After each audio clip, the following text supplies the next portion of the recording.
a season ago. 21-14 after another powerful run. Combines the power and the speed, vision, all the talents you need to succeed. Soldier Field shocking the Chicago Bears, who gave up 311 yards on the ground, most allowed by Chicago in 31 years, as Adrian Peterson, welcome to the national sports scene, young man.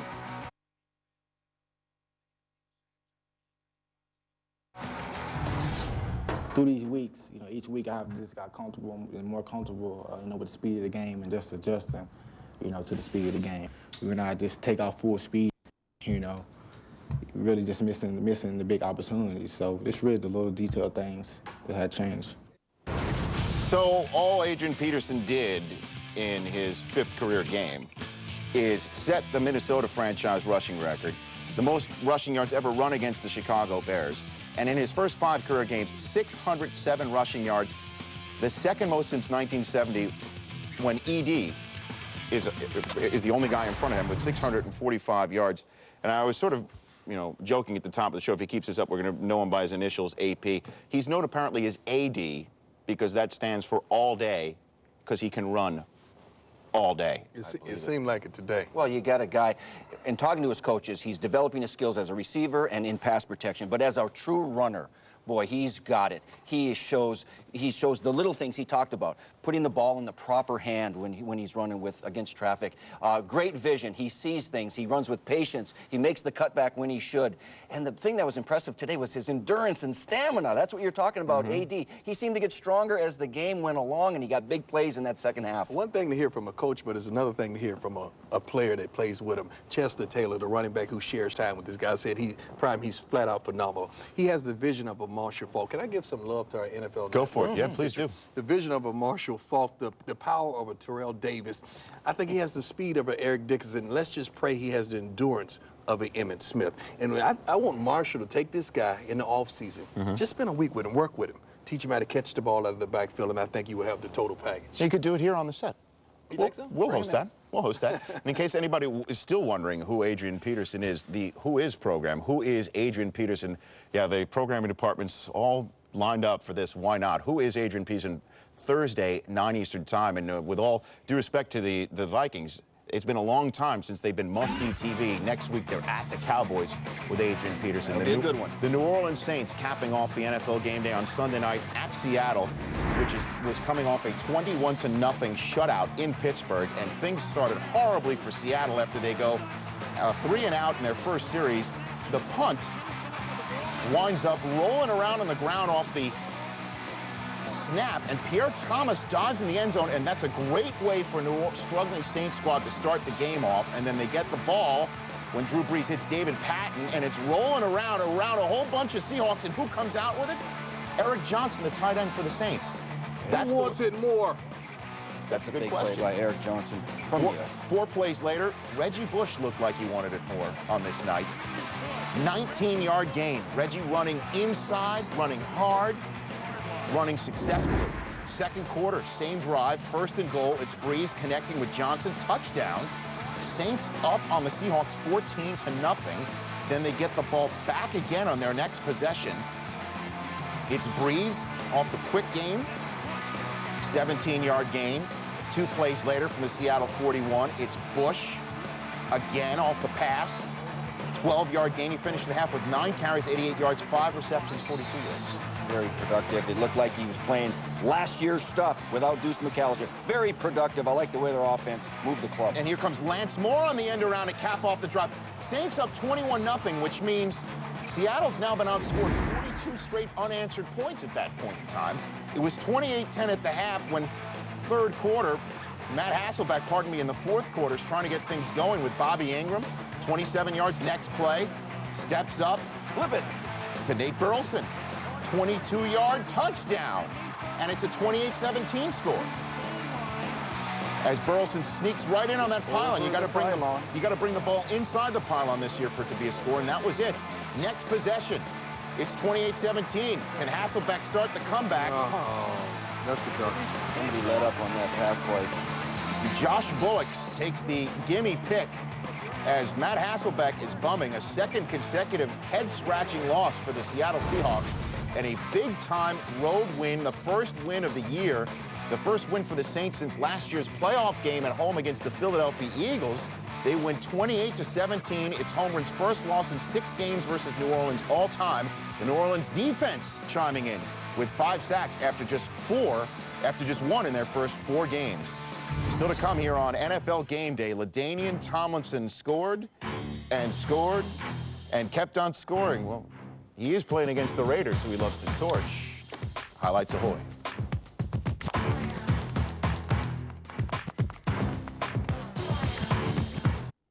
NFL Game Day continues alongside Terrell Davis. I'm Spiro Ditas. A lot to tell you about Week 6 around the NFL. 2 longtime heated rivals in the AFC getting reacquainted this past Sunday. Let's take you to the complete game highlights. In San Diego, the Chargers and the Raiders. Chargers had won 7 straight games in this head-to-head series.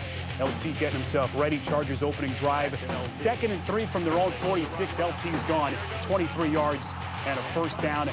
Finally drag him out of bounds. As he would have just a huge afternoon. 3 plays later, TD Tomlinson up the middle. Chargers up 7-0. A little vertical in the powder blue uniform. Love them.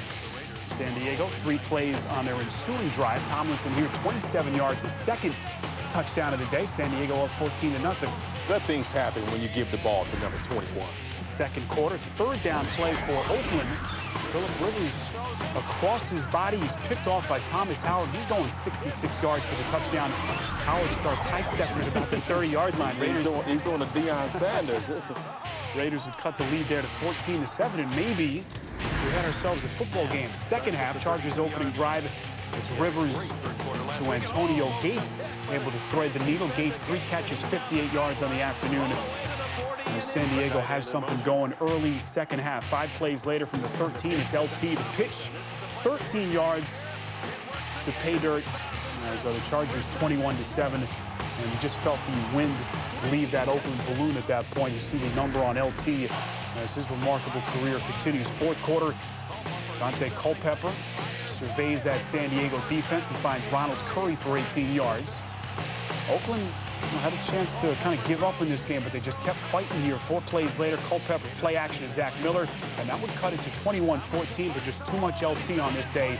Late 4th quarter, 2 and change left. Here he is, 198 yards on the day, his 3rd career 4 rushing touchdown game.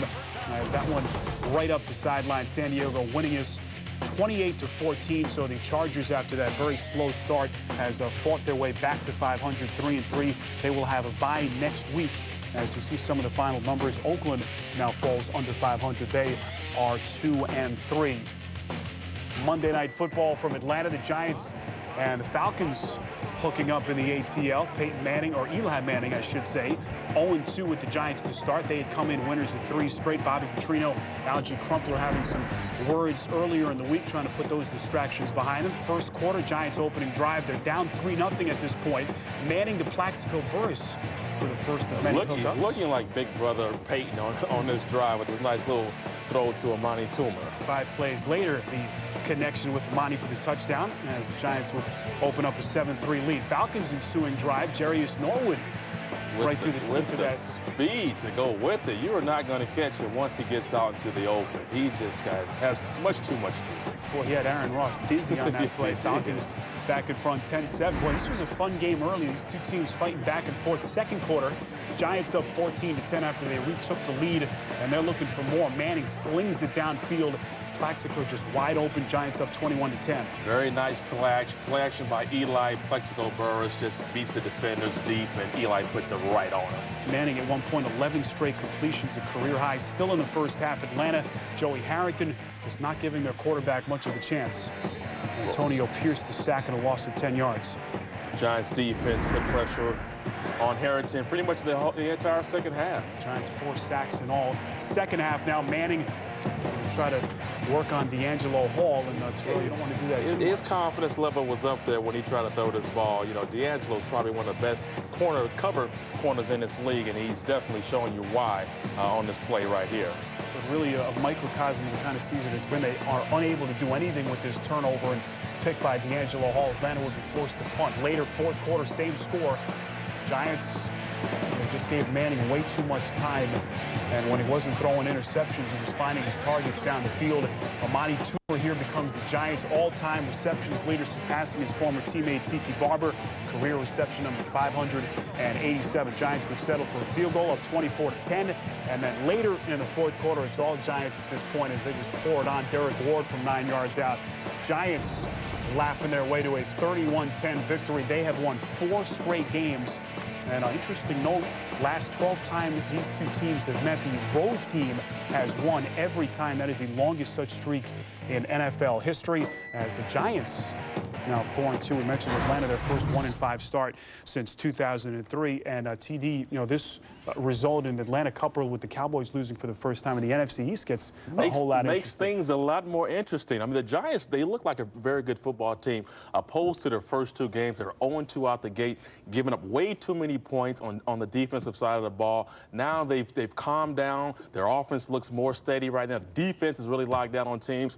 This could be a very interesting race in the NFC East. NFC East, right? Dallas doesn't get any easier for them. They have to take on Minnesota next week, so they have to try to pick up the pieces very quickly as the NFC East continues to take shape 6 weeks into the season.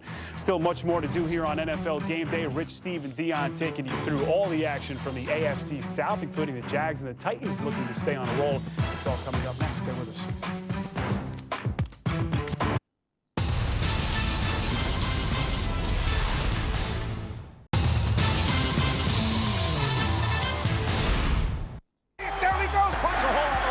Inside the 40, inside the 30, and leaps into the end zone. Gerard with time in the pocket, looking down the field. Touchdown! Yeah!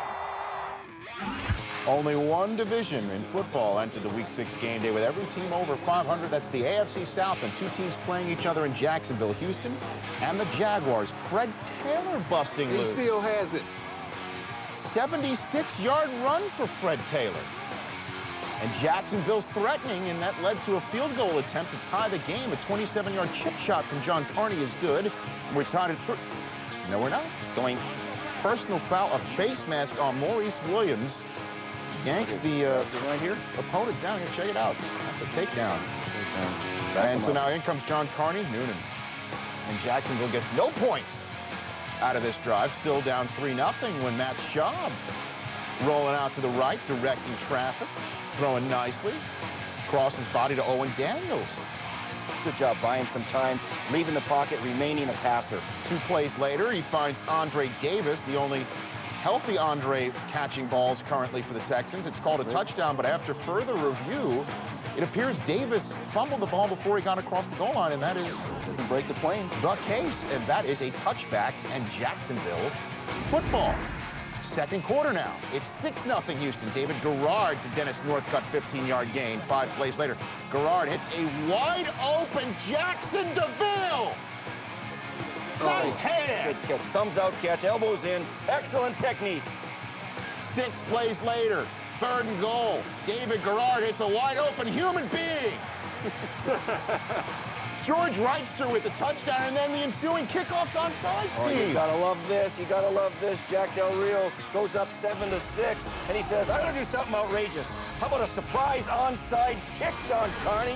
So I'm gonna kick 10 yards. My inside blockers are gonna splatter the ball, remember, has to go 10 yards before anybody can touch it. Boop, there's the little deep kick. Then watch the blockers. Oh boy, they're gonna get 2 guys. This is not fair. The ball goes 10 yards.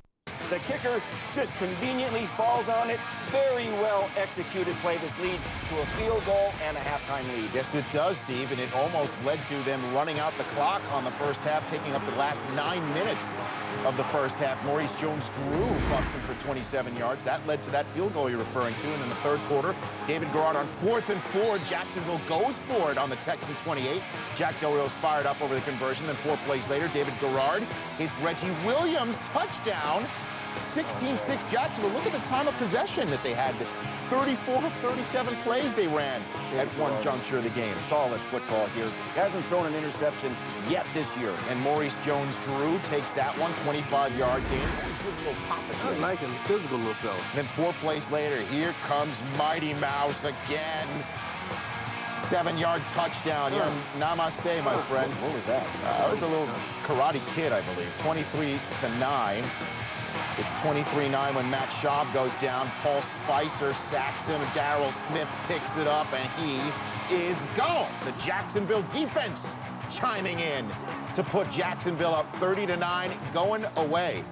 That's the Jacksonville defensive bowl, making sacks, taking advantage of opportunities, defense causing turnovers, and scoring on as a result. And then 6 minutes to go, and look who comes out of the backfield again. 12 carries, 125 yards from the guy from UCLA, Maurice Jones-Drew.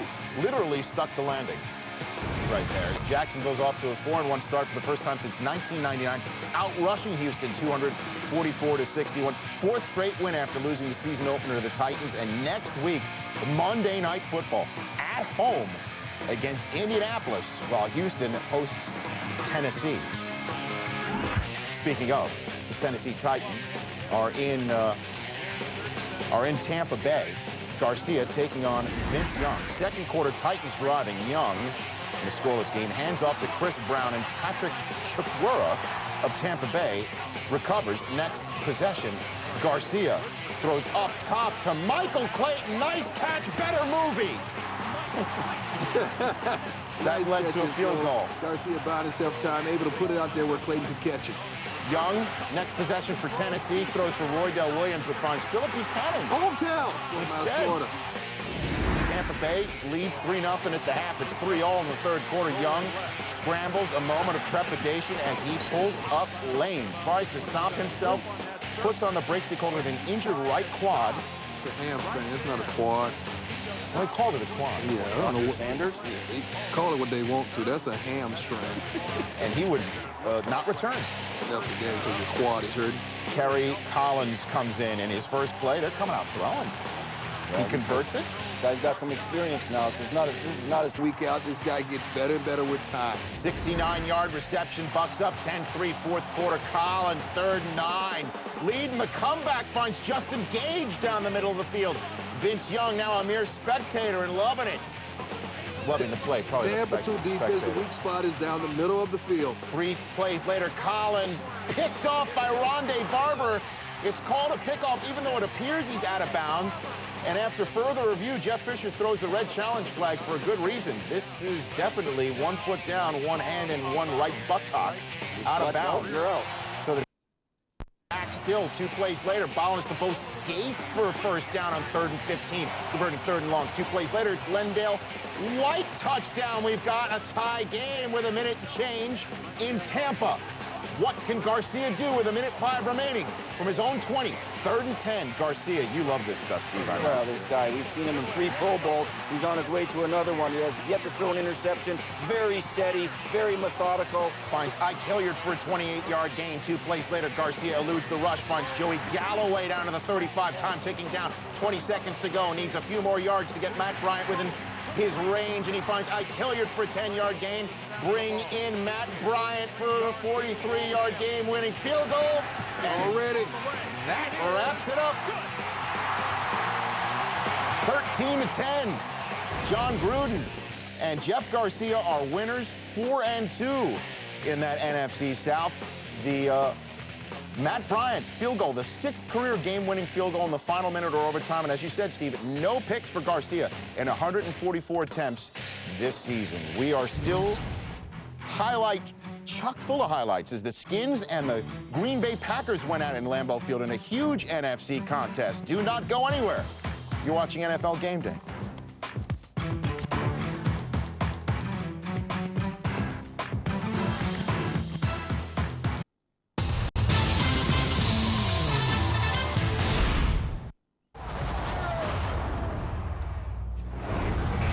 The Washington Redskins in Green Bay. Last time Joe Gibbs coached a game in Lambeau Field was 1986 when his starting quarterback was 4 years old and Brett Favre was 277 interceptions behind George Blanda. First quarter, Packers' second drive of the game, Brett Favre coming out firing over the middle to Donald Lee making plays. What a great design by this play. They put Donald Lee in the backfield, play action away, make the linebacker bite, shoot it in there, big play. That led to a Deshaun Wynn touchdown run to put the Packers up 7-0. The Redskins put in a nice drive in response. 7 plays in. Chris Cooley takes the dump down pass, 28 yards. Get it going. 10. Crank up that lawnmower. Man, that right leg just didn't want to operate right. 2 plays later, 2nd and goal. Jason Campbell finds no one, does the smart thing. Scores. This guy's really coming on. He's going to be a good player in this league. Tied at 7. Let's go to the 2nd quarter. 3rd and long for the Redskins. Back in Green Bay territory on the 14, and it's Campbell. Play action. Finds Chris Cooley. Chris Cooley had a career day. 9 catches, 105 yards, and a touchdown. 14-7, Washington up. Sean Taylor had many opportunities to get that record setter that Favre doesn't want to set, the interception record. He had number 278 in his mitts many times, could not capitalize, but in the 3rd quarter, finally did.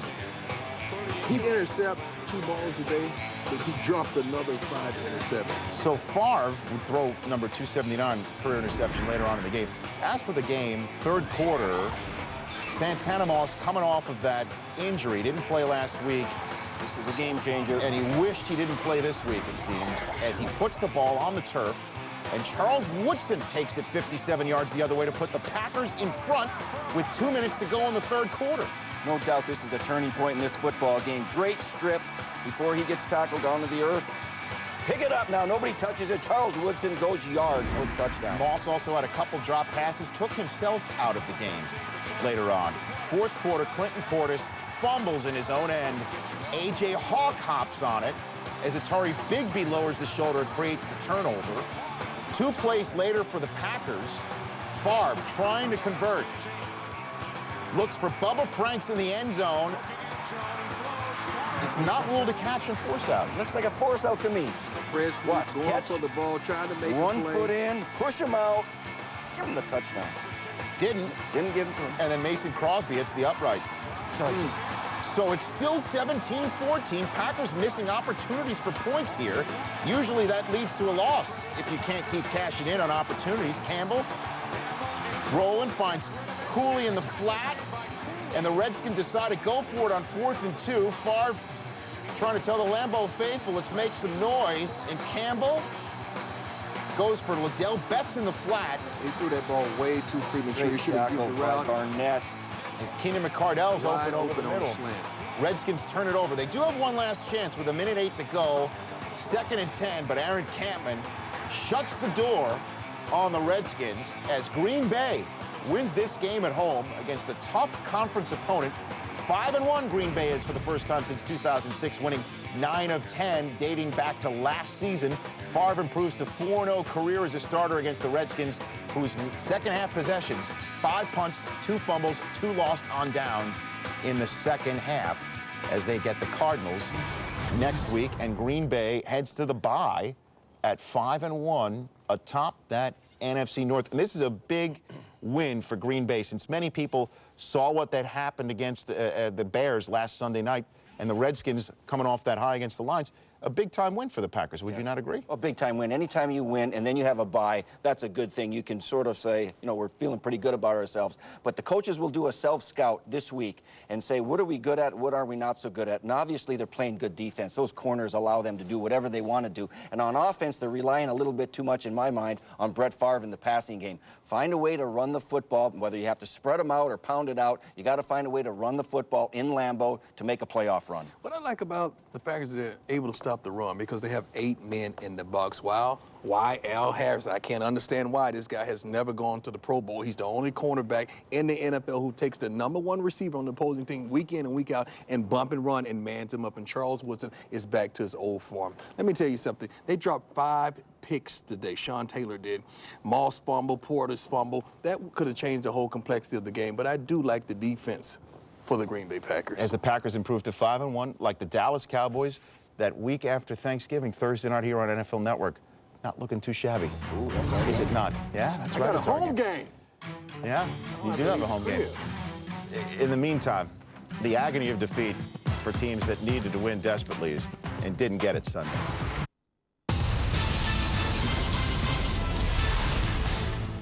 The Cleveland Browns hosting the winless Miami Dolphins. Derek Anderson coming into his own as an NFL quarterback. I like it.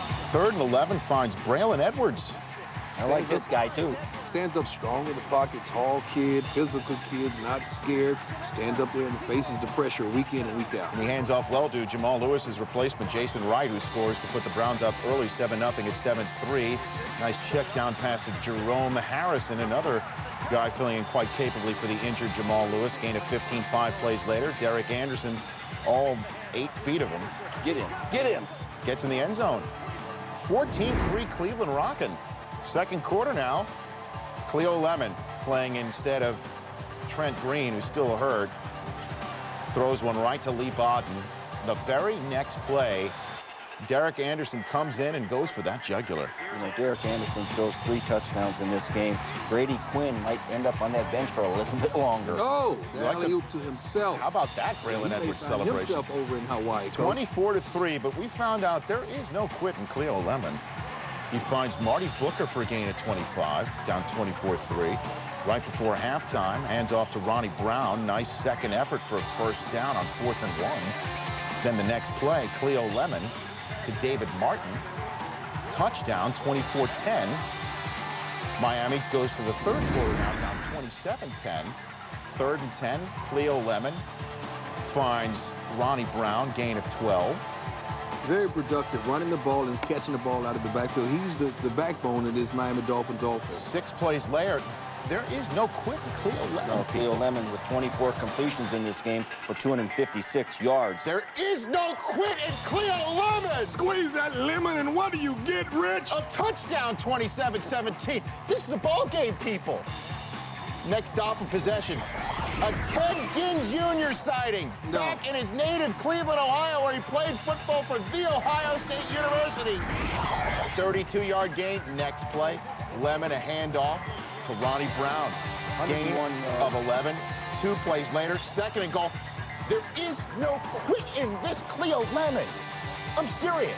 I'm spitting on my screen. Squeeze that lemon. 27-24, but Derek Anderson stops the Cleo Lemon parade. Joe Jaravish is on 3rd down, 3rd and 5. Yeah, it is a first down, 4th quarter now. 3rd and goal from the 5. It's Anderson for a trifecta to Braylon Edwards. What a game he had. 3 touchdowns on the day. Next possession for the Browns. Play fake. Got to get K2 in the mix.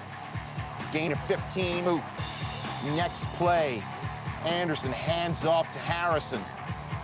Gain of 13. They got some nice young running backs here. They've got some good young weapons on this offense for Cleveland. And then Anderson to Edwards. That's the trifecta. It's a touchdown. In the slot, out wide, he goes up to get the ball, uses his hand. This guy's developed into one of the best receivers in the league. And how about the Cleveland Browns with a 40-burger? This from an offense that couldn't move the ball in week 1. They're now 3-3 heading into the bye week, while the Dolphins have a franchise record 9th straight loss to fall to 0-6. Speaking of, the Rams were in Baltimore. Kyle Bowler getting the start for Steve McNair. Gus Farad for the still banged up Mark Bolger.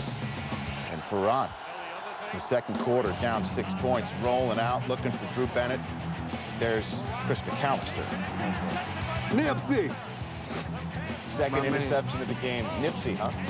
That's my man. He told me he was going to get him one today. 2 Ravens possessions later, it's Kyle Bowler up 6-0 still, and he finds Derek Mason for 28 yards. Go to 4 plays later, 1st and goal. Louis McGahee hasn't rushed for a touchdown yet this season for Baltimore until here. 13-0 Ravens on top. Rams could not do anything offensively in this game. And Farad looking for Toriel, one of his few healthy offensive starters over the middle, instead throws into traffic, and Corey Ivy picks off Farad. Led to a field goal from Stove. Did he? 16-0. Ravens up 16-3, 2 Rams possession later. Farad feels the pressure. Kelly Gregg. Big man with football. State wrestling champion. This guy is phenomenal. Led to another field goal, 19-3. Farad. Ed Reed could have called for a fair catch here. I think he did. And then you know what Ed's going to do? He's not going to hold it up, but he is going to do the other thing you always like to see. He will pitch it. They've been taught to pitch. 22-3 is the score here, and he I feel bad for him. You know, if you had told me that the Ravens had never picked off a quarterback 5 times in one day, I would not have believed it. But that was the first 5-pick game ever for a Ravens defense as the Rams fall to 0-6 for the first time since 1962. That's hitting the Wayback Machine right there. And they're next at Seattle, and you know Seattle's desperate for a win right now. 6 turnovers for St. Louis, 18 this season, matches their entire total from 06. Baltimore improves to 4-2. As you can see, we now have 2 franchises at 0-6. Second time in franchise history for the Dolphins. Second time in franchise history for the Rams. First time in the NFL since 2000. That's a lot of bagels right there we're talking about. Still to come here on NFL Game Day, Kurt Warner was playing, Vinny Testaverde was playing, Tim Rattay was playing. All he needed was Wilford Brimley and we'd have Cocoon.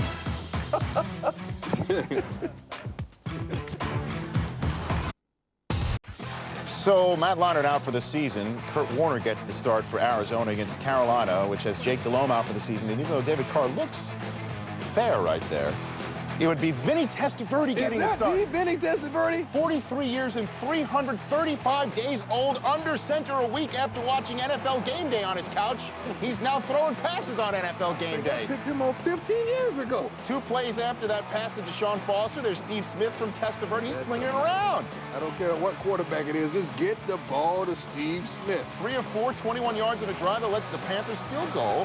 Next possession, Warner sacked, loses the ball. Julius Peppers then lands on Warner's non-throwing wing, and we're going to spot shadow how unnaturally his elbow bends. He reaches with his left arm. It looks like he hyperextends that elbow here. Look out. So, remember 2 weeks ago we were worried, like, wow, they can't win by rotating Warner and Leinart. Now they're both out, and Tim Rattay's in, and he was watching Game Day on his couch last week, and he's throwing passes on Game Day, or at least fumbling it. Oh! Julius Peppers all over the map. He got it back. He did. So with Warner and Leinart on the sideline, it's unbelievable. The second quarter, everybody's banged up. One with a sling, one with a wrap. Rattay throws to Larry Fitzgerald. This was ruled a force out. Great catch by Larry. You know, Tim Rattay now, he's got 16 starts under his belt. Not a lot of practice with Arizona, though. That led to this. Edgerrin James moving, shaking, juking, breaking tackles, busting in the end zone. 23 yards, Cardinals up 7-6. We go to the fourth quarter. Arizona up 10-9. Time for Vinny Testaverde going up top to who? Oh, I'm going to Steve Smith. Look at this. Oh, what is the cornerback doing? Just watching Steve Smith run play step by step, stride for stride, but when the ball's in the air, this guy is much faster than it appears. Yeah, Roderick Cook sort of like loses track of everything. After a week in which he had a huge pick six, 15-10, Arizona up, down now 18-10, Carolina up, when Jeremy Urban can't get a hand on it, and that ball was still live in the air. Deke Cooper playing a game of Plinko right here with the football. Tip drill, Dion. And the first play after the interception, Vinny Testaverde hands off to a guy half his age. D'Angelo Williams. Oh, man, look at the speed of this guy. Look at the speed of Adrian stride. Wilson tracking him down. Watch him go get him. Oh! Wow. 75-yard gain. Doesn't score there. Just had to score 2 plays later from 13 yards out. Now 10 carries and 121 yards and a touchdown. So Vinny Testaverde becomes the oldest starting quarterback to win in the NFL ever.